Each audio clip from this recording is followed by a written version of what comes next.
ಮಾಡ್ಲಿಕ್ಕೆ ಸಾಧ್ಯ ಇಲ್ಲ, ಅಷ್ಟು ಅದ್ಭುತವಾದ ಮೆಮೊರಿ ಇದೆ ನಿಮ್ಮಲ್ಲಿ. ಪ್ರತಿಯೊಬ್ಬನ ಹತ್ರ ಕಮ್ಮಿ ಅಂದ್ರು 80 ಬಿಲಿಯನ್ ನ್ಯೂರಾನ್ಸ್ ಇದೆ. ನಾವು ಏನ್ ಮೈಂಡ್ ಅಂತ ಹೇಳ್ತೇವೆ ಅದು ಕ್ರಿಯೇಟ್ ಆಗಿರುವಂತದ್ದು 80 ಬಿಲಿಯನ್ ನ್ಯೂರಾನ್ಸ್ ಸೇರಿ ಕ್ರಿಯೇಟ್ ಆಗಿರುವಂತ. ಆ 80 ಬಿಲಿಯನ್ ನ್ಯೂರಾನ್ಸ್ ಅಲ್ಲಿ ಒಂದೊಂದು ನ್ಯೂರಾನ್ ಇದ್ದು ಕೂಡ ಕಮ್ಮಿ ಅಂದ್ರು 82 GB ಮೆಮೊರಿ ಇದೆ. ಅಂದ್ರೆ ನೀವು ಕೌಂಟ್ ಮಾಡಿ ನೋಡಿ, 82 GB ಇಂಟು 80 ಬಿಲಿಯನ್ ನ್ಯೂರಾನ್ಸ್ ಅಂತ ಹೇಳಿದ್ರೆ ಎಷ್ಟಾಗಿರ್ಬೋದು. ಅಂದ್ರೆ ನೀವು ಲೈಫ್ ಲಾಂಗ್ ಇಡೀ ಕೂಡ ಅದರಲ್ಲಿ ನೀವು ಎಷ್ಟು ಮೆಮೊರಿ ಹಾಕಿದ್ರೆ ಕೂಡ ಅದು ಫುಲ್ ಆಗುದಿಲ್ಲ. ಇನ್ ಕೇಸ್ ಒಂದು ವೇಳೆ ಫುಲ್ ಆಯ್ತು ಅಂತ ತಿಳ್ಕೊಳ್ಳಿ, ಅದಕ್ಕಿಂತ ಅದ್ಭುತವಾದ ವಿಷಯ ಅಂತ ಹೇಳಿದ್ರೆ ನಿಮ್ಮ ಬಾಡಿ ಅದನ್ನು ಪುನಃ ರೀಕ್ರಿಯೇಟ್ ಮಾಡ್ತದೆ. ಆದ್ರೆ ನಿಮ್ಮ ಹತ್ರ ಕ್ವಶನ್ ಬರ್ಬೋದು, ಯಾಕೆ ಹಾಗಾದ್ರೆ ನಂಗೆ ಯಾಕೆ ನೆನಪುಳಿದಿಲ್ಲ, ಇಷ್ಟು ಚಿಕ್ಕ ವಿಷಯ ಕೂಡ ಯಾಕೆ ನೆನಪುಳಿದಿಲ್ಲ, ಹಾಗಾದ್ರೆ ನನ್ನ ಮೆಮೊರಿಗೆ ಏನಾದ್ರು ಪ್ರಾಬ್ಲಮ್ ಇದ್ದ, ಎಲ್ಲರ ಮೆಮೊರಿ ಸರಿ ಇರ್ಬೋದು, ನನ್ಗೇನಾದ್ರು ಪ್ರಾಬ್ಲಮ್ ಇರ್ಬೋದು ಅಂತ.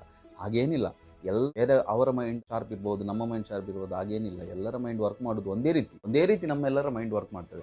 ಬೇಕಾದ್ರೆ ನಾನೊಂದು ನಿಮ್ಗೆ ಟೆಸ್ಟ್ ಮಾಡಿ ನೋಡ್ತೇನೆ. ಈಗ ನೀವೇನ್ ಮಾಡಿ, ಜಾಸ್ತಿ ಯೋಚನೆ ಮಾಡ್ಲಿಕ್ಕೆ ಹೋಗ್ಬೇಡಿ. ನಾನು ಹೇಳಿದಕ್ಕೆ ಪಟ್ ಉತ್ತರ ಹೇಳ್ತಾ ಹೋಗಿ. ನಿಮ್ಮಲ್ಲಿ ಉತ್ತರ ಹೇಳ್ತಾ ಹೋಗಿ. ನಾನು ಕೇಳಿದ ಪ್ರಶ್ನೆಗೆ ನೀವು ನಿಮ್ಮ ಈ ಕೈಯ 3 ಬೆರಳನ್ನು ಎತ್ತಿ ತೋರಿಸಿ ಒಮ್ಮೆಲೆ. ಓಕೆ ಆಯ್ತಾ? 3 ಬೆರಳು ಎತ್ತಿದ್ರ. ಈಗ ಒಂದು ಫರ್ನಿಚರ್ ಅನ್ನು ಇಮ್ಯಾಜಿನ್ ಮಾಡಿ, ಯಾವ್ದಾದ್ರು ಫರ್ನಿಚರ್ ಅನ್ನು. ಓಕೆ ಆಯ್ತಾ? ಈಗ ಒಂದು ಫ್ಲವರ್ ಅನ್ನು ಇಮ್ಯಾಜಿನ್ ಮಾಡಿ, ಯಾವ್ದಾದ್ರು ಫ್ಲವರ್ ಅನ್ನು ಇಮ್ಯಾಜಿನ್ ಮಾಡಿ. ಒಂದು ಕಲರ್ ಅನ್ನು ಇಮ್ಯಾಜಿನ್ ಮಾಡಿ. 1 ರಿಂದ 10ರವರೆಗೆ ಯಾವ್ದಾದ್ರು ಒಂದು ನಂಬರ್ ಅನ್ನು ಹೇಳಿ. ಆಯ್ತಾ? ಓಕೆ, ಈಗ ನಾನು ಹೇಳ್ತೇನೆ.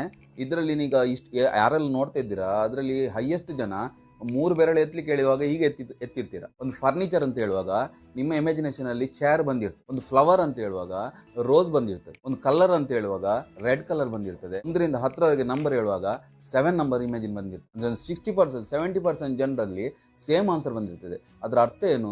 ಎಲ್ಲರ ಮೈಂಡ್ ವರ್ಕ್ ಮಾಡೋ ರೀತಿ ಒಂದೇ. ಹಾಗಾದ್ರೆ ಯಾಕೆ ನಮ್ಗೆ ನೆನಪುಳಿಯುವುದಿಲ್ಲ? ಇದು ದೊಡ್ಡ ಪ್ರಶ್ನೆ. ನಾವು ಮಕ್ಕಳಿಗೆ ಕೂಡ ಹೇಳ್ತೇವೆ, ಓದು ನೆನಪಿಟ್ಕೋ ಅಂತ. ಅವರು ಕೂಡ ತುಂಬಾ ಹಾರ್ಡ್ ವರ್ಕ್ ಮಾಡ್ತಾರೆ. ಬಟ್ ಅವರಿಗೆ ಕೂಡ ಬೇಕಾದ ಟೈಮಲ್ಲಿ ಅದನ್ನು ಆ ಮೆಮೊರಿಯನ್ನು ತೆಗಿಲಿಕ್ಕೆ ಆಗುದಿಲ್ಲ. ಆಕ್ಚುಲಿ ನಿಮ್ಗೆ ಕೂಡ ಅದೇ ಆಗಿರ್ತದೆ. ನೀವು ಕೂಡ ಕಾಲೇಜಲ್ಲಿ ಹೋಗುವಾಗ, ನೀವು ಕೂಡ ಚಿಕ್ಕ ಇರುವಾಗ ನಿಮಗೆ ಕೂಡ ಇದೇ ಪ್ರಾಬ್ಲಮ್ ಇರುತ್ತೆ. ಯಾಕೆ ಗೊತ್ತಾ? ನಮಗೆ ಶಾಲೆಯಲ್ಲಾಗ್ಲಿ ಕಾಲೇಜಲ್ಲಾಗ್ಲಿ ಎಲ್ಲರೂ ಹೇಳ್ತಾರೆ, ಮಾರ್ಕ್ ತಗೋ, ನೆನಪಿಟ್ಕೋ. ಹೇಗೆ ನೆನಪಿಟ್ಕೊಳ್ಳೋದು ಅದನ್ನು ನಮ್ಗೆ ಹೇಳಿಕೊಡುದಿಲ್ಲ ಎಲ್ಲಿ ಕೂಡ. ವಿಷಯ ಏನ್ ಗೊತ್ತಾ? ನಮ್ಮ ಸಬ್ ಕಾನ್ಸಿಯಸ್ ಮೈಂಡ್ ಇದೆಯಲ್ಲ, ಅದರಲ್ಲಿ ಎಲ್ಲ ಮೆಮೊರಿ ಇರ್ತದೆ, ಎಲ್ಲ ರೆಕಾರ್ಡ್ಸ್ ಇರ್ತದೆ, A to Z ರೆಕಾರ್ಡ್ ಇರ್ತದೆ. ಅಂದ್ರೆ ಈಗ ಒಂದು 20 ವರ್ಷಕ್ಕೆ ಮೊದಲು ಇಂಥ ಒಂದು ಪರ್ಟಿಕ್ಯುಲರ್ ಡೇ ದಿವಸ ಸಂಜೆ ಇಷ್ಟು ಗಂಟೆಗೆ ನೀವು ಯಾವ ಡ್ರೆಸ್ ಹಾಕಿದ್ರಿ, ಎಲ್ಲಿ ಕೂತಿದ್ರಿ, ಎಲ್ಲ ನೆನಪಿರ್ತದೆ. ಬಟ್ ನಿಮ್ಗೆ ಅದನ್ನು ರಿಕಾಲ್ ಮಾಡ್ಲಿಕ್ಕೆ ಆಗುದಿಲ್ಲ.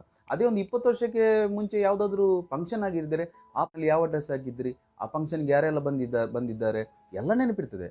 ಯಾಕೆ ಗೊತ್ತಾ? ನಿಮ್ಗೆ ಅದು ಆ ಮೆಮೊರಿಯಲ್ಲಿ ನೀವು ಅಸೆಂಡಿಂಗ್ ಆಗಿರ್ತೀರಾ, ನಿಮ್ಮಲ್ಲಿ ತುಂಬಾ ಡೀಪ್ ಆಗಿ ಇಟ್ಕೊಂಡಿರ್ತೀರಾ. ಬೇರೆ ಎಲ್ಲ ಮೆಮೊರಿ ಇರ್ತದೆ, ಬಟ್ ಅದನ್ನು ಈಗ ಒಂದು 3 days ಬಿಫೋರ್ ನೀವು ಏನ್ ತಿಂದಿದ್ದೀರಿ ಅದು ನೆನಪುಳಿದಿಲ್ಲ.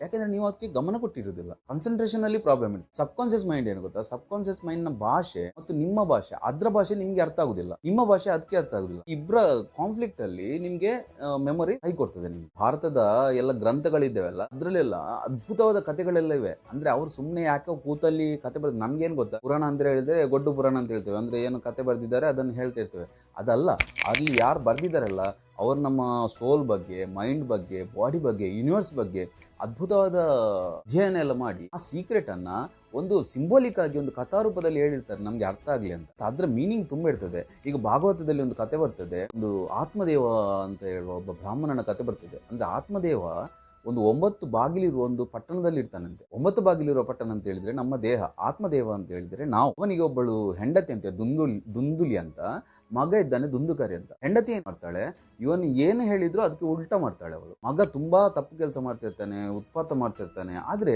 ತಂದೆಗೆ ಈ ವಿಷಯ ಯಾವ್ದು ಗೊತ್ತಾಗದಾಗೆ ತಾಯಿ ಅವನನ್ನು ಪ್ರೊಟೆಕ್ಟ್ ಮಾಡ್ತಿರ್ತಾಳೆ. ಈ ಕತೆ ತುಂಬಾ ಉದ್ದ ಹೋಗ್ತದೆ. ಅಂದ್ರೆ ಈ ದುಂದುಕಾರಿ ಮತ್ತು ದುಂದುಲಿ ಅಂತ ಹೇಳುವವರು ಏನ್ ಗೊತ್ತಾ, ನಮ್ಮ ಮನಸ್ಸು ಮತ್ತು ಬುದ್ಧಿ, ಅದು ನಮ್ಮ ಆತ್ಮನಿಗೆ ತುಂಬಾ ಸಫರ್ ಮಾಡ್ತಿರ್ತದೆ. ನಾವು ಒಂದು ಹೇಳಿದಕ್ಕೆ ಅದು ಉಲ್ಟಾ ಮಾಡ್ತಿರ್ತದೆ. ನಮ್ಗೆ ಬೇಕಾದ ಕೆಲಸವನ್ನು ಅದು ಮಾಡುದಿಲ್ಲ. ಮನಸ್ಸು ಏನೆಲ್ಲ ಮಾಡ್ತದೆ ಅದನ್ನು ಬುದ್ಧಿ ಜಸ್ಟಿಫೈ ಮಾಡ್ತದೆ. ಈ ಮನಸ್ಸಿನ ಬಗ್ಗೆ ದುಂದುಲಿ ಅಂತ ಹೇಳಿದ್ರೆ ಅಸ್ಪಷ್ಟ ಅಂತ, ಅಸ್ಪಷ್ಟತೆ. ನಮ್ಮಲ್ಲಿ ಬುದ್ಧಿಯಲ್ಲಿ ಅಸ್ಪಷ್ಟತೆ ಬರ್ತದೆ. ಇದನ್ನ ಈ ಕಥೆಯಲ್ಲಿ ತುಂಬಾ ಉದ್ದ ಬರ್ತದೆ. ಈ ಕಥೆಯಲ್ಲಿ ಎಲ್ಲ ನಮ್ಮ ಆತ್ಮ, ಬುದ್ಧಿ, ಮನಸ್ಸಿನ ತುಂಬಾ ಕಾನ್ಫ್ಲಿಕ್ಟ್ ಅನ್ನೆಲ್ಲ ಅದ್ಭುತವಾಗಿ ಕಥಾರೂಪದಲ್ಲಿ ಹೇಳಿದ್ದಾರೆ. ಅಂತ ಹೇಳಿದ್ರೆ ನಮ್ಗೆ ಸಬ್ ಕಾನ್ಸಿಯಸ್ ಮೈಂಡ್ ನ ಲ್ಯಾಂಗ್ವೇಜ್ ಅನ್ನು ನಾವು ಮೊದಲು ಅರ್ಥ ಮಾಡ್ಕೊಳ್ಬೇಕು. ಸಬ್ ಕಾನ್ಸಿಯಸ್ ಮೈಂಡ್ ಹೇಗೆ ಸ್ಟೋರ್ ಮಾಡಿ ಇಟ್ಕೊಳ್ತದೆ, ಅದರ ಸ್ಟೈಲ್ ಹೇಗೆ ಅದು ಇಟ್ಕೊಳ್ಳೋದು. ಯಾಕೆಂದ್ರೆ ಈಗ ನಾನು ನಿಮ್ಗೆ ಒಂದು ಬರ್ಗರ್ ಅಂತ ಹೇಳಿದ್ರೆ ನಾನು ಹೇಳುದು ವರ್ಡ್ ಬರ್ಗರ್ ಅಂತ, ಬಟ್ ನಿಮ್ಮ ತಲೆಯಲ್ಲಿ ಪಿಕ್ಚರ್ ಬಂದಿರ್ತದೆ. ಒಂದು ನಾಯಿ ಅಂತ ಹೇಳಿದ್ರೆ ಒಂದು ವರ್ಡ್, ತಲೆಯಲ್ಲಿ ನಾಯಿದು ಪಿಕ್ಚರ್ ಬರ್ತಿರ್ತದೆ. ಅಂದ್ರೆ ಸಬ್ ಕಾನ್ಸಿಯಸ್ ಮೈಂಡ್ ನ ಲ್ಯಾಂಗ್ವೇಜ್ ಯಾವ್ದು ಗೊತ್ತುಂಟ? Picture language. ಬಟ್ ನಾವೇನ್ ಹೇಳ್ತೇವೆ, ನಾವು ಬಾಯಲ್ಲಿ ಅದನ್ನು ಶಬ್ದದ ಮೂಲಕ ನೆನಪಿಟ್ಕೊಳ್ಳಿಕ್ಕೆ ನೋಡ್ತೇವೆ. ಕಾನ್ಸಿಯಸ್ ಮೈಂಡ್ ನ ಮೊದಲ ಲ್ಯಾಂಗ್ವೇಜ್ ಪಿಕ್ಚರ್ ರೂಪದಲ್ಲಿ ಇರಬೇಕು, ಮತ್ತು ಅದು ಕಲರ್ಫುಲ್ ಆಗಿರ್ಬೇಕು, ಅದರ ಆಡಿಯೋ ಕ್ಲಿಯರ್ ಆಗಿರ್ಬೇಕು. ಆಡಿಯೋ ವಿಜುವಲ್ ಎಫೆಕ್ಟ್ ಅಂತ ಹೇಳ್ತೇವೆ. ಮತ್ತು ಬಿಗ್ ಆಗಿರ್ಬೇಕು ಅದು, ಮತ್ತು ಯುನೀಕ್ ಆಗಿರ್ಬೇಕು ಅದು ಅಂತ ಹೇಳಿದ್ರೆ. ಈಗ ನಿಮ್ಗೆ ಒಂದು ಇಡೀ ದಿವಸ ನೀವು ಎಷ್ಟು ಲಕ್ಷ ಜನರನ್ನು ನೋಡಿರ್ತೀರ, ಯಾರ ಮುಖ ನೆನಪುಳಿದಿಲ್ಲ. ಹಾಗಾದ್ರೆ ಅದರಲ್ಲಿ ಒಬ್ಬ ಒಂದು ವಿಶೇಷವಾಗಿ ಬಂದಿದ್ರೆ, ಒಂದು ವಿಶೇಷ ರೀತಿ ಕಾಣ್ತಾ ಇದ್ರೆ ಅವನ್ ನೆನಪುಳಿತಾನೆ. ಅಂದ್ರೆ ಯಾವ್ದಾದ್ರು ಪೀಸ್ ಇದ್ರೆ ಅದನ್ನು ಮೆಮೊರಿ ಸುಲಭವಾಗಿ ಇಟ್ಕೊಳ್ತದೆ, ನೆನಪಿಟ್ಕೊಳ್ತದೆ ಮನಸ್ಸು. ಮುಖ್ಯವಾದದ್ದು ಮೂವಿಂಗ್ ಇರ್ಬೇಕು ಅದು. ಅಂದ್ರೆ ಮೂವಿಂಗ್ ಪಿಕ್ಚರ್ ಅನ್ನು ಸುಲಭವಾಗಿ ನೆನಪಿಟ್ಕೊಳ್ತಾರೆ, ಸ್ಟಿಲ್ ಅನ್ನು ನೆನಪಿಟ್ಕೊಳ್ಳೋದು ಕಮ್ಮಿ. ನಮ್ಗೆ ಈಗ ಯಾರಾದ್ರೂ ಸಿಕ್ಕಿದ್ರೆ ನಮ್ಗೆ ಅವನ ಮುಖ ನೆನಪು ಬರ್ತದೆ, ಆದ್ರೆ ಹೆಸರು ನೆನಪು ಬರುದಿಲ್ಲ. ನಾವು ಹೇಳ್ತೇವೆ ನಾನು ಎಲ್ಲ ನೋಡಿದ್ದೇನೆ ಬಟ್ ಅವನ ಹೆಸರು ನೆನಪು ಬರ್ತಾ ಇಲ್ಲ. ಹೆಸರು ಶಬ್ದದ ಮೂಲಕ ಬಂದದ್ದು. ಮುಖ ಮೂವಿಂಗ್ ಉಂಟಲ್ಲ, ಅದು ಪಿಕ್ಚರ್. ಆಡಿಯೋ ವಿಜುವಲ್ ಇಫೆಕ್ಟ್ ಅಂದ್ರೆ ಹೇಳಿದ್ರೆ ಅದು. ಈಗ ನಮ್ಮ ದಕ್ಷಿಣ ಕನ್ನಡದಲ್ಲಿ ಅಂದ್ರೆ ತುಳುನಾಡಲ್ಲಿ ಜನರಿಗೆ ದೇವರಿಗಿಂತ ಕೂಡ ಭೂತಗಳನ್ನು ತುಂಬಾ ನಂಬ್ತಾರೆ. ದೇವರು ಅಂತ ಹೇಳ್ತಾರೆ, ಅಂದ್ರೆ ಭೂತಗಳನ್ನು.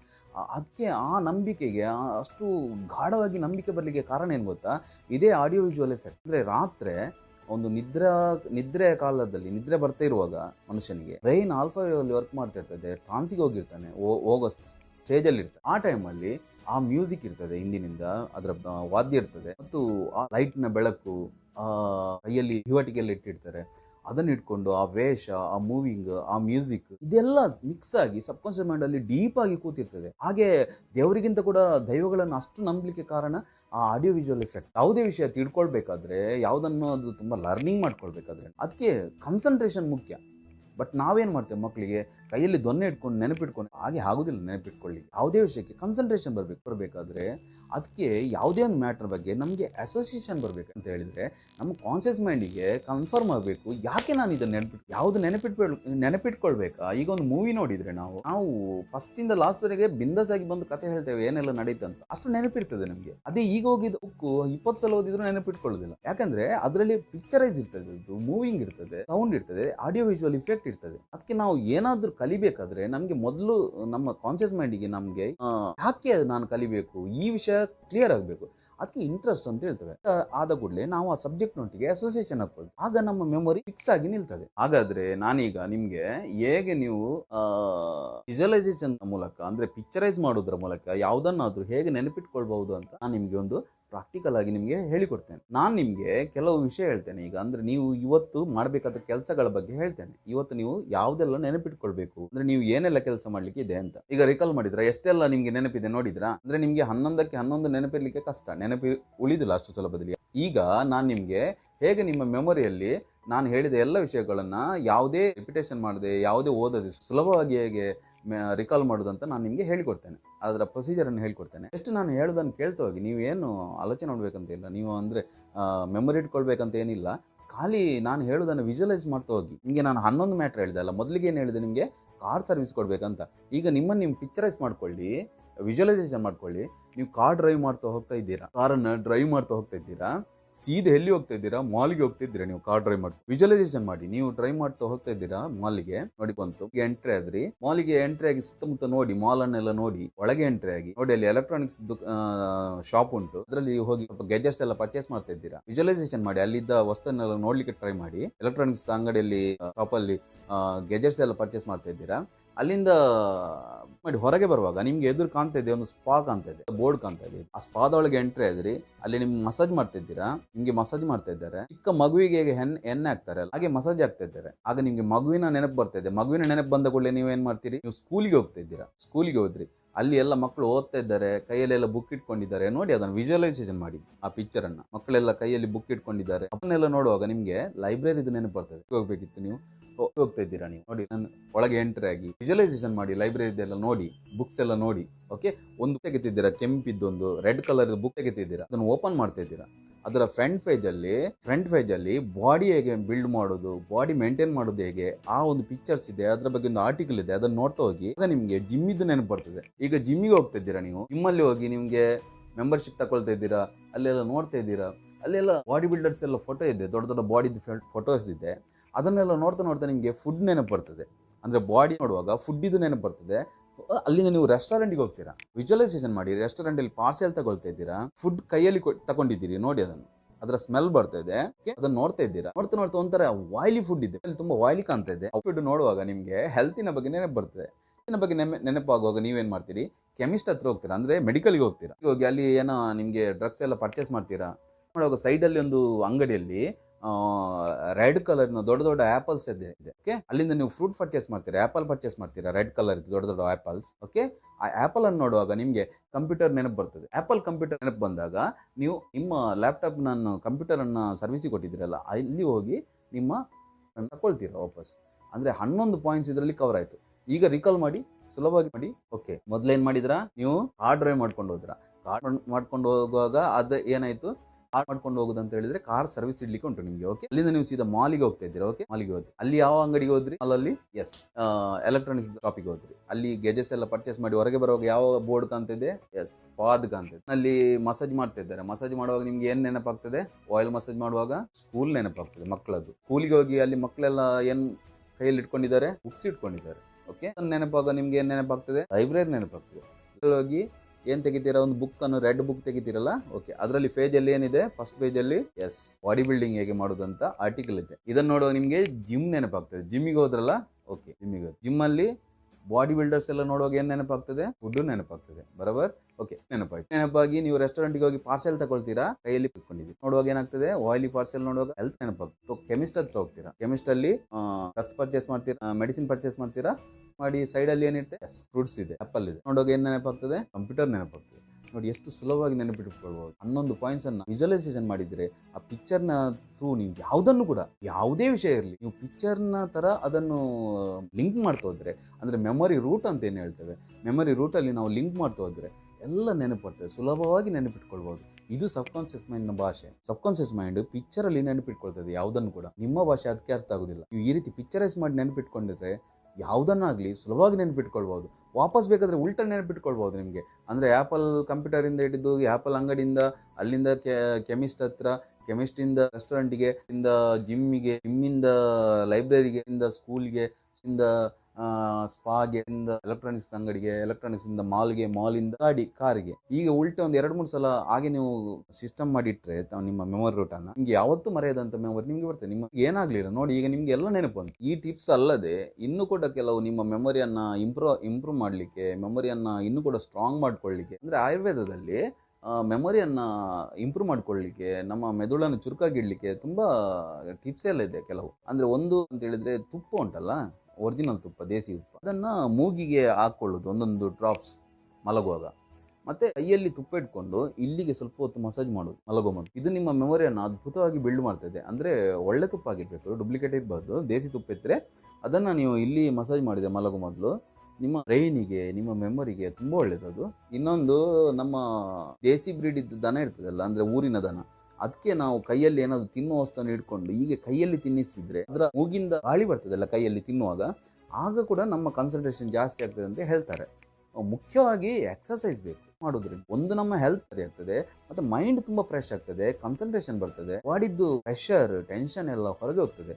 ಇದು ಮುಖ್ಯ. ಒಂದು ಕಮ್ಮಿ ಅಂದ್ರು ದಿನಕ್ಕೆ ಒಂದು 20 ನಿಮಿಷ ಆದ್ರೂ, ಒಂದು ಖಾಲಿ ವಾಕಿಂಗ್ ಆದ್ರೂ, ಏನಾದ್ರೂ ಸ್ವಲ್ಪ ಫಿಸಿಕಲ್ ಆಕ್ಟಿವಿಟಿ ಮಾಡಲೇಬೇಕು. ಅದು ಮಾಡಿದ್ರೆ ನಮ್ಮಲ್ಲೇ ಜಡ್ಡಿ ಹಿಡ್ಕೊಳ್ತದೆ. ಮತ್ತೆ ನೇರಳೆ ತಿನ್ಬೇಕು, ಅಂದ್ರೆ ಬ್ಲಾಕ್ ಬೆರಿಯನ್ನು ತಿನ್ಬೇಕು ಅಂತ ಹೇಳ್ತಾರೆ. ತಿಂದ್ರೆ ಅದು ಕೂಡ ತುಂಬಾ ಮೆಮೊರಿಯ ವಿಷಯದಲ್ಲಿ ತುಂಬಾ ಒಳ್ಳೇದಂತೆ. ಮತ್ತೆ ನಿದ್ರೆ ಅಂತೂ ತುಂಬಾ ಒಳ್ಳೇದು. ನಿದ್ರೆ ಬೇಕೇ ಬೇಕು. ಯಾಕೆಂದ್ರೆ ನಮ್ಮ ಮೈಂಡ್ ಎಲ್ಲ ರಿಪೇರಿ ಆಗ್ಬೇಕಾದ್ರೆ, ನಮ್ಮ ಮೆದುಳಲ್ಲಿ ಏನೆಲ್ಲ ವರ್ಕ್ ಆಗ್ಬೇಕಾದ್ರೆ ನಮ್ಗೆ ನಿದ್ದೆ ತುಂಬಾ ಮುಖ್ಯ. ನಿದ್ದೆ ಇಲ್ಲದಿದ್ರೆ ಮೈಂಡ್ ವರ್ಕೇ ಮಾಡೋದಿಲ್ಲ. ರೆಸ್ಟ್ ತುಂಬಾ ನೆಸೆಸರಿ. ಎಕ್ಸರ್ಸೈಸ್ ಮತ್ತು ರೆಸ್ಟ್ ಉಂಟಲ್ಲ, ಅದು ಬೇಕೇ ಬೇಕು. ಟೆನ್ಷನ್ ಅನ್ನ, ಸ್ಟ್ರೆಸ್ ಅನ್ನ, ನಮ್ಮ ಒತ್ತಡವನ್ನು ಹೊರಗೆ ಹಾಕ್ಲಿಕ್ಕೆ, ಕಾನ್ಸಂಟ್ರೇಷನ್ ಜಾಸ್ತಿ ಮಾಡ್ಕೊಳ್ಳಿಕ್ಕೆ ಚೂಯಿಂಗ್ ಗಮ್ ಅಗಿಯೋದು ಕೂಡ ಒಂದು ಒಳ್ಳೆಯ ಎಕ್ಸರ್ಸೈಸ್. ಅಂದ್ರೆ ಬಾಯಿಗೆ ಏನಾದರೂ ಹಾಕಿ ಅಗಿತಾ ಇದ್ರೆ, ಯಾಕೆಂದ್ರೆ ನಮ್ಮ ತಲೆದು ಸ್ಟ್ರೆಸ್, ಟೆನ್ಷನ್ ಎಲ್ಲ ಹೆಚ್ಚು ಸ್ಟಾಕ್ ಆಗೋದು ಇಲ್ಲಿ ಜಾಸ್ ಏರಿಯಾದಲ್ಲಿ. ಅಂದ್ರೆ ಕೆಲವರು ಹೇಳ್ತಾರೆ, ರಾತ್ರಿ ಮಲಗುವಾಗ ನನಗೆ ಕಾಲ ಇಲ್ಲಿ ಇಟ್ಕೊಂಡಾಗೆ ಆಗಿತ್ತಂತ. ಇಟ್ಕೊಂಡಾಗೆ ಆಗೋದಲ್ಲ, ಅದು ನಮ್ಮ ಸ್ಟ್ರೆಸ್ ಇದರಲ್ಲಿ ರಿಲೀಸ್ ಆಗ್ತದೆ. ಆಗ ನಾವು ಚೂಯಿಂಗ್ ಗಮ್ ಹಾಕ್ಕೊಂಡು ಏನಾದರೂ ಅಗಿತಿದ್ರೆ ನಮ್ಮ ಸ್ಟ್ರೆಸ್ ಹೊರಗೆ ಹೋಗ್ತಾ ಇರ್ತದೆ, ಅಥವಾ ಮೈಂಡ್ ಕಾನ್ಸಂಟ್ರೇಷನ್ ಆಗ್ತಾ ಹೋಗ್ತದೆ. ನನಗೆ ಅಷ್ಟು ಅಧ್ಯಯನ ಮಾಡಲಿಲ್ಲ ನಾನು ಆ ವಿಷಯದ ಬಗ್ಗೆ, ಆದರೂ ಕೆಲವರು ಹೇಳ್ತಾರೆ. ಅಂದರೆ ನಾನು ತುಂಬ ಜನರ ಹತ್ರ ಎಲ್ಲ ಮಾತಾಡಿದ್ದೇನೆ, ಅದನ್ನು ಪ್ರಾಕ್ಟಿಕಲ್ ಆಗಿ ಮಾಡಿದವ್ರ ಹತ್ರ. ಅವ್ರು ಹೇಳ್ತಾರೆ ಬದನೆ ತಿನ್ನಬಾರ್ದು ಅಂತ. ಬದನೆನ ಕಂಟಿನ್ಯೂ ತಿಂತ ಹೋದರೆ, ಒಂದು 21 ಡೇಸ್ ಬದನೆ ತಿಂದರೆ ನಮ್ಮ ತಲೆ ವರ್ಕ್ ಮಾಡೋದಿಲ್ಲ ಅಂತೆ. ಅದಕ್ಕೆ ಬದನೆ ತಿನ್ನಬಾರ್ದು ಅಂತ ಹೇಳ್ತಾರೆ. ಕುಂಬಳಕಾಯಿ ತಿನ್ನಿ ಅಂತ ಹೇಳ್ತಾರೆ. ಕುಂಬಳಕಾಯಿ ತಿನ್ಬೇಕಂತೆ. ಕುಂಬಳಕಾಯಲ್ಲಿ ಅದ್ಭುತವಾದ ಪ್ರಾಣಶಕ್ತಿ ಇದೆ. ಅದು ಹೌದು, ಕುಂಬಳಕಾಯಲ್ಲಿ ಅದ್ಭುತವಾದ ಪ್ರಾಣಶಕ್ತಿ ಇದೆ. ನಿಂಬು ಅಲ್ಲಿ, ಕುಂಬಳಕಾಯಲ್ಲಿ, ಅಂದ್ರೆ ಪ್ರಾಣಿ ಬಲಿಯ ಬದಲು ಕುಂಬಳಕಾಯಿಯನ್ನು ಕಡಿತಾರೆ. ಕುಂಬಳಕಾಯಲ್ಲಿ ತುಂಬಾ ಪ್ರಾಣಶಕ್ತಿ ಇರ್ತದೆ ಅಂತೆ. ಅದಕ್ಕೆ ಏನ್ ಮಾಡಿದ್ರು, ಕುಂಬಳಕಾಯನ್ನೆಲ್ಲ ಯಾರು ತಲೆಗೆ ಕೆಲಸ ಕೊಡ್ತಾರ, ಅಂದ್ರೆ ಬ್ರಾಹ್ಮಣರು ತಿನ್ಬೇಕು. ಅಂದ್ರೆ ಬ್ರಾಹ್ಮಣರು ಅಂದ್ರೆ ಅಂತ ಹೇಳಿದ್ರೆ ಜಾತಿ ಅಲ್ಲ, ಅವರು ತಲೆಗೆ ಕೆಲಸ ಕೊಡುವವರಿಗೆ ಕುಂಬಳಕಾಯಿ ತಿನ್ನಬೇಕು, ನಮಗೆ ಬೇರೆಯವರಿಗೆ ಕುಂಬಳಕಾಯಿ ತಿನ್ಬೇಕಂತಿಲ್ಲ. ಆದರೆ ಉತ್ತರ ಕ್ರಿಯೆ ಮಾಡ್ತಾರಲ್ಲ ಸತ್ತವರಿಗೆ, ಆ ಟೈಮಲ್ಲಿ ಆದರೂ ಒಮ್ಮೆ ಕುಂಬಳಕಾಯಿ ತಿನ್ನಲೇಬೇಕಂತ. ಆಗ ನಮ್ಮ ಶರೀರದಲ್ಲೆಲ್ಲ ಪ್ರಾಣಶಕ್ತಿ ಕಮ್ಮಿ ಆಗಿರ್ತದೆ, ನಾವು ದುಃಖದಲ್ಲಿರ್ತೇವೆ. ಹಾಗಾದರೂ ಒಮ್ಮೆ ಆದರೂ ತಿಂದರೆ ನಮ್ಮಲ್ಲಿ ಪ್ರಾಣಶಕ್ತಿ ಇಂಪ್ರೂವ್ ಆಗ್ತದೆ ಅಂತ ಹೇಳಿದರೆ ಮಾಡಿದ್ದಾರೆ. ಆದರೆ ನಾವೇನು ಮಾಡ್ತೇವೆ, ಅದು ಇರುವುದು ಕುಂಬಳಕಾಯಿ ಇರುವುದೇ ಸತ್ತವರ ಕೆಲಸಕ್ಕೆ, ಬೇರೆ ದಿವಸ ತಿನ್ನಬಾರ್ದು ಅಂತ ಹೇಳ್ತೇವೆ. ತುಂಬ ಒಳ್ಳೆಯದು. ಕುಂಬಳಕಾಯಿ ಜ್ಯೂಸ್ ಮಾಡಿ ಕುಡಿದ್ರೆ, ನಿಮ್ಗೆ ಗೊತ್ತಿರ್ಬೋದು ಕುಂಬಳಕಾಯಿ ಮಾಡೋದು ಹೇಗೆ ಅಂತ. ಕುಂಬಳಕಾಯಿ ಮಾಡಿ ಕುಡಿದ್ರೆ ಒಂದು 21 ಡೇಸ್ ಕಂಟಿನ್ಯೂ ಕುಡಿದ್ರೆ ಮೆಮೊರಿ ಅದ್ಭುತವಾಗಿ ಇಂಪ್ರೂವ್ ಆಗ್ತದೆ, ತುಂಬ ಶಾರ್ಪ್ ಆಗ್ತಾ ಹೋಗ್ತದೆ ತಲೆ. ಮತ್ತು ವೆಜಿಟೇಬಲ್ಸನ್ನು, ಫ್ರೂಟ್ಸನ್ನು, ನಟ್ಸನ್ನು ಜಾಸ್ತಿ ತಿಂತೋಗಿ, ನಾನ್ ವೆಜ್ ತಿಂತ ಹೋದರೆ, ಅಂದರೆ ನಾನ್ ವೆಜ್ ಅಂತ ಹೇಳಿದರೆ ಯಾವುದು ಕೂಡ ಒಂದು ಪ್ರಾಣಿಯನ್ನು, ಒಂದು ಇಮೋಷನ್ ಇರುವಂಥ ಯಾವುದಾದ್ರೂ ಒಂದು ಜೀವವನ್ನು ತಿಂತ ಹೋದರೆ ನಿಮ್ಮಲ್ಲಿ ಆ ನೆಗೆಟಿವ್ನೆಸ್ ಜಾಸ್ತಿ ಆಗ್ತಾ ಹೋಗ್ತದೆ. ಯಾಕೆ ಈಗ ಆರೋಗ್ಯ ಸರಿ ಇಲ್ಲದಿದ್ದರೆಲ್ಲ ಏನು ಮಾಡ್ತಾರೆ, ನಮಗೆ ನಾನ್ ವೆಜ್ ತಿನ್ನಬೇಡಿ, ಯಾವುದಾದ್ರು ಲೈಟ್ ಫುಡ್ ತಿನ್ನಿ ಅಂತ ಹೇಳ್ತಾರೆ. ಯಾಕೆ ಹಾಗೆ ಹೇಳ್ತಾರೆ ಅಂದರೆ, ನಮ್ಮ ಬಾಡಿಯಲ್ಲಿ ವೆಜಿಟೇಬಲ್ಸ್, ಗ್ರೀನ್ಸ್, ಫ್ರೂಟ್ಸು ಇದೆಲ್ಲ ಜಾಸ್ತಿ ತಿಂತಾರೆ. ನಟ್ಸ್ ತಿನ್ನಬೇಕು ತುಂಬ. ಇದೆಲ್ಲ ತಿಂತ ಹೋದರೆ ನೀವು ತುಂಬ ಸ್ಕಿನ್ ಕೂಡ ಗ್ಲೋ ಬರ್ತದೆ, ತಲೆ ಕೂಡ ತುಂಬ ಶಾರ್ಪ್ ಆಗಿ ಕೆಲಸ ಮಾಡ್ತದೆ, ಬಾಡಿ ಕೂಡ ತುಂಬ ಹಗರ ಆಗ್ತದೆ. ಮುಖ್ಯವಾಗಿ ನೀವು ಸುಮ್ಮನೆ ಕೂತಿರ್ತೀರಲ್ಲ, ಸುಮ್ಮನೆ ಕೂತಿರುವಾಗ ಯಾವುದಾದ್ರೂ ಹಿಂದಿನ ಪೇನ್ಫುಲ್ ಮೆಮೊರೀಸನ್ನು, ಘಟನೆಗಳನ್ನೆಲ್ಲ ನೆನಪಾಡ್ತಾ, ಏನೆಲ್ಲ ಮೆಮೊರಿ ರಿಕಾಲ್ ಮಾಡ್ತಾ ತಲೆ ಹಾಳು ಮಾಡಿಕೊಳ್ಳೋದಕ್ಕಿಂತ ನೀವೇನು ಮಾಡಬೇಕು, ಒಂದು ಕಿಟಕಿ ಹತ್ರ ಕೂತ್ಕೊಳ್ಳಿ. ಕಿಟಕಿ ಹತ್ರ ಕೂತು ನಿಮ್ಮ ಕಣ್ಣಿಗೆ ಏನೆಲ್ಲ ಕಾಣ್ತದೆ ಸೀನರಿ, ಅದನ್ನು ನೋಡ್ತಾ ಹೋಗಿ. ನೋಡಿ, ಕಣ್ಣು ಮುಚ್ಚಿ ಅದನ್ನು ಪುನಃ ರೀಕಾಲ್ ಮಾಡ್ಲಿಕ್ಕೆ ನೋಡಿ, ಯಾವುದೆಲ್ಲ ನೆನಪು ಬರ್ತಾ ಇದೆ, ಯಾವುದೆಲ್ಲ ಸೀನ್ ಕಾಣ್ತಾ ಇದೆ. ಪುನಃ ಕಣ್ಣು ಓಪನ್ ಮಾಡಿ, ಪುನಃ ನೋಡಿ, ಪುನಃ ಕಣ್ಣು ಮುಚ್ಚಿ, ಪುನಃ ರೀಕಾಲ್ ಮಾಡಿ. ಈ ರೀತಿ ನೀವು ಎಕ್ಸರ್ಸೈಸ್ ಮಾಡ್ತಾ ಹೋದ್ರೆ ಆ ರೀಕಾಲ್ ಮಾಡುವಂತ ನಿಮ್ಮ ಕೆಪಾಸಿಟಿ ಉಂಟಲ್ಲ, ಸೀನರಿಯನ್ನು ವಿಜುವಲೈಸೇಷನ್ ಮಾಡಿಕೊಳ್ಳೋ ಕೆಪಾಸಿಟಿ ನಿಮ್ಮಲ್ಲಿ ಇಂಪ್ರೂವ್ ಆಗಿ ನಿಮ್ಮ ಮೆಮೊರಿ ಅದ್ಭುತವಾಗಿ ಇಂಪ್ರೂವ್ ಆಗ್ತಾ ಹೋಗ್ತದೆ. ಈ ಸಬ್ಕಾನ್ಷಿಯಸ್ ಮೈಂಡ್ ನೊಟ್ಟಿಗೆ ವರ್ಕ್ ಮಾಡುವವರಿಗೆ ನಮಗೆ ಗೊತ್ತಿರ್ತದೆ ಹೇಗೆ ಸಬ್ಕಾನ್ಷಿಯಸ್ ಮೈಂಡ್ ವರ್ಕ್ ಮಾಡ್ತದೆ ಅಂತ ಹೇಳಿ. ನೀವು ಅದಕ್ಕೆ ನಿನ್ನ ಮೆಮೊರಿಯಿಂದ ನಿನ್ನ ಹೆಸರು ಹೋಯ್ತು ಅಂತ ಹೇಳಿದರೆ ಅವನಿಗೆ ಅವನ ಸ್ವಂತ ಹೆಸರು ಕೂಡ ನೆನಪು ಬರೋದಿಲ್ಲ. ಪುನಃ ಬಂತು ಅಂತ ಹೇಳಿದರೆ ಅವನಿಗೆ ನೆನಪು ಬರ್ತದೆ ಅಂತ ಹೇಳಿದರೆ, ಸಬ್ಕಾನ್ಷಿಯಸ್ ಮೈಂಡಲ್ಲಿ ವರ್ಕ್ ಮಾಡೋರಿಗೆ ಗೊತ್ತಿರ್ತದೆ ಸಬ್ಕಾನ್ಷಿಯಸ್ ಮೈಂಡ್ ಹೇಗೆ ವರ್ಕ್ ಮಾಡ್ತದೆ. ಮಾಮೂಲಿ ಮನುಷ್ಯರಿಗೆ ಅದು ಹೇಗೆ ಮಾಡ್ತದೆ ಗೊತ್ತಿಲ್ಲದೆ ನಾವು ಏನೆಲ್ಲ ಹೇಳ್ತೇವೆ, ಅದು ಪವಾಡ, ಇದು ಪವಾಡ. ಕೆಲವರೆಲ್ಲ ಹೇಳ್ತಾರೆ ಅದು ದೊಡ್ಡ ಕೆಲವರೆಲ್ಲ ವಾಟ್ಸಪ್ ಜ್ಯೋತಿಷಿಗಳು, TV ಜ್ಯೋತಿಷಿಗಳೆಲ್ಲ ಇದ್ದಾರೆ. ಅವರೆಲ್ಲ ಕೂತು ದಿನಕ್ಕೊಂದು ಜ್ಞಾನ ಕೊಡ್ತಾ ಇರ್ತಾರೆ ನಮಗೆ. ಅಂತ ಹೇಳಿದರೆ ಈ ಮಂತ್ರ ಹೇಳಿ ನಿಮಗೆ ಯಾವುದೇ ಕಳೆದು ಹೋದ ವಸ್ತು ಸಿಗ್ತದೆ, ಅಥವಾ ಇಂಥ ಒಂದು ಶಕ್ತಿಯ ಬಗ್ಗೆ ಅದನ್ನು ನೆನಪು ಮಾಡಿಕೊಳ್ಳಿ, ಅಲ್ಲಿದ್ದೊಂದು ಜಾಗದ್ದು ನೆನಪು ಮಾಡಿ, ಹೆಸರು ಹೇಳಿದ ಕೂಡಲೇ ನಿಮ್ಮ ಕಳೆದು ಹೋದ ವಸ್ತು ಸಿಗ್ತದೆ. ಅದು ಆ್ಯಕ್ಚುಲಿ ಹೆಲೋಸಿನೇಷನ್ ಸ್ಟೇಟ್ ಆಫ್ ಮೈಂಡ್ ಅಂತ ಹೇಳಿದರೆ, ಈಗ ನಾನು ವಿಡಿಯೋ ತೋರಿಸ್ತಿದ್ದೆ ನೋಡಿ, ಅಲ್ಲಿ ಹಿಪ್ನೋಟಿಸ್ಟ್ ಹೆಲೋಸಿನೇಷನ್ ಸ್ಟೇಟ್ ಆಫ್ ಮೈಂಡಲ್ಲಿ ಇರುವ ಲೇಡಿಯನ್ನು ಅವ್ರಿಗೇನು ಹೇಳ್ತಾರೆ, ಕೈಯಲ್ಲಿದ್ದ ಚಪ್ಪಲನ್ನು ಕೂಡ ಅವ್ರಿಗೆ ಕಾಣ್ತಾ ಇಲ್ಲ, ಅವರ ಕೈಯಲ್ಲೇ ಇರುವ ಚಪ್ಪಲನ್ನು ಅವ್ರ ಕೈಯಲ್ಲಿ ಇಟ್ಕೊಂಡು ಅವ್ರು ಹುಡುಕ್ತಾ ಇದ್ದಾರೆ ಇಡೀ ಊರು. ಇದು ಹೆಲಸಿನೇಷನ್ ಸ್ಟೇಟ್ ಆಫ್ ಮೈಂಡ್. ಇದು ಪ್ರತಿಯೊಬ್ಬರಿಗೆ ಬರ್ತದೆ.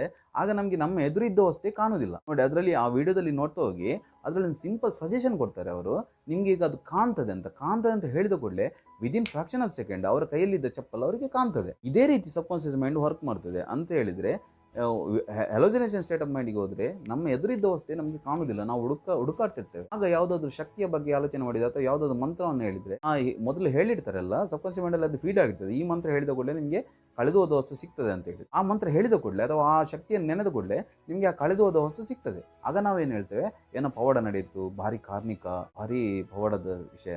ಇದೆಲ್ಲ ಮನಸ್ಸಿನ ಆಟಗಳು. ಇದನ್ನೆಲ್ಲ ಮನಸ್ಸು ಹೇಗೆ ವರ್ಕ್ ಮಾಡ್ತದೆ ಅಂತ ಗೊತ್ತಿಲ್ಲದೆ ಈ ಮೂಢನಂಬಿಕೆಗಳು, ಈ ನಂಬಿಕೆಗಳು, ಈ ಧರ್ಮದ ಹೆಸರಿನ ಎಲ್ಲ ದಂಧೆ ಎಲ್ಲ ನಡೆಯೋದು ಬಾಡಿಯ ಬಗ್ಗೆ, ಮನಸ್ಸು ಬಗ್ಗೆ ಏನು ಗೊತ್ತಿಲ್ಲದೆ ಇಂಥದ್ದೆಲ್ಲ ನಡೆಯೋದು. ಸೊ ನಾನಿವತ್ತು ನಿಮಗೆ ಏನೆಲ್ಲ ನಿಮಗೆ ಒಂದು ನಿಮ್ಮ ಲೈಫಲ್ಲಿ ನನ್ನ ಎಲ್ಲ ವಿಡಿಯೋದಲ್ಲಿ ಕೂಡ ನಾನು ನಿಮಗೆ ಲೈಫಿಗೆ ಏನು ಬೇಕಾ, ನಿಮಗೆ ರಿಲೆವೆಂಟ್ ಆಗಿ ನಿಮಗೆ ಎಲ್ರಿಗೆ ಉಪಯೋಗ ಆಗುವಂಥ ವಿಷಯವನ್ನು ಮಾತ್ರ ಹೇಳ್ತೇನೆ. ನನಗೆ ಗೊತ್ತಿದ್ದನ್ನೆಲ್ಲ ಹೇಳಲಿಕ್ಕೆ ಹೋಗೋದಿಲ್ಲ.